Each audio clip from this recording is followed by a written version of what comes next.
synagogue et expulsant les démons.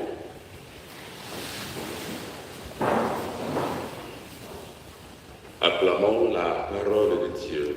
Louange à toi, Seigneur Jésus. Veuillez vous asseoir. Chers frères et sœurs, les textes que nous venons d'écouter à l'instant sont justement dans la continuité de ceux que nous avons entendus dimanche. Dimanche, il a été question de célébrer justement le baptême du Seigneur. Et Jésus, tout de suite, après avoir reçu le baptême, prend conscience de ce qu'il attend, de la mission pour laquelle il est venu sur terre, mission qui a été déjà confirmée au baptême lorsque la voix du Père a retenti, en reconnaissant en lui, oui, il est mon Fils, celui que j'ai envoyé. Et en même temps, Dieu nous a lancé aussi l'invitation en disant ceci, écoutez-le. Jésus donc, ayant pris conscience de cette mission, de cette noble mission, il va tout de suite s'associer les gens. Il choisit ses 4 disciples avec qui justement il commence déjà à proclamer la parole. Et le récit de ce jour justement, nous étant dans ce qu'on appelle la journée de Jésus-Christ à Capharnaüm. Jésus est allé justement d'abord dans la synagogue où il a prié, dans ce lieu public où il est allé prier.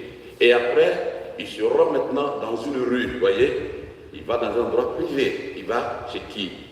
Chez Pierre et chez André.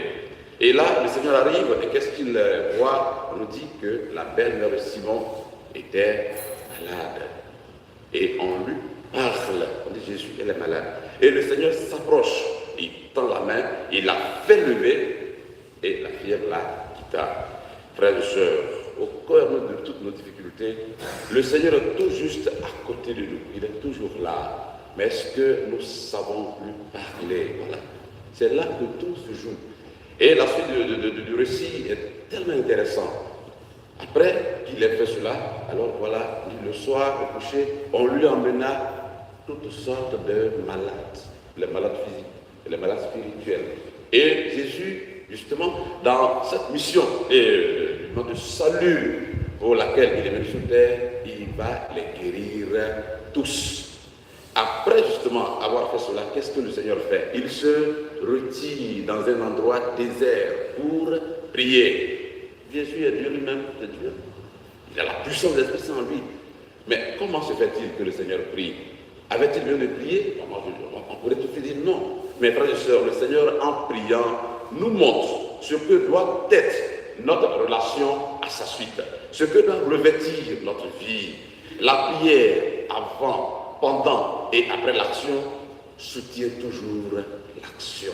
Voyez, nous sommes nombreux aujourd'hui, nous sommes nombreux, on est beaucoup dispersés, on n'a même pas le temps, voilà, on a les agendas et les programmes tellement chargés que par moments on se croit même dispensé, même de la messe.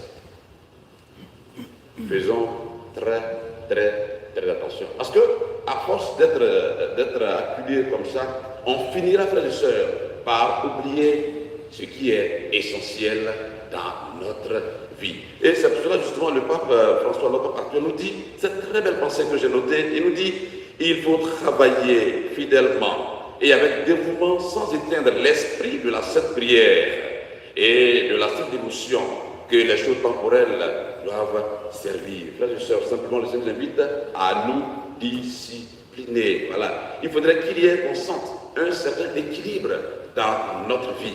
C'est comme une balance, quand un côté pèse plus, il y a danger.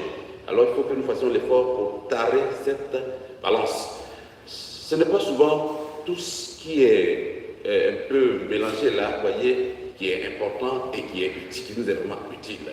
Alors, tout au long de cette journée, frères et sœurs, faisons l'effort de nous arrêter un moment, un temps soit peu, même si c'est 1 minute, 2 minutes, 5 minutes, faisons l'effort surtout de nous recommander à la grâce de Dieu. De dire au Seigneur, oui, là où je suis, c'est toi qui as voulu que je sois là.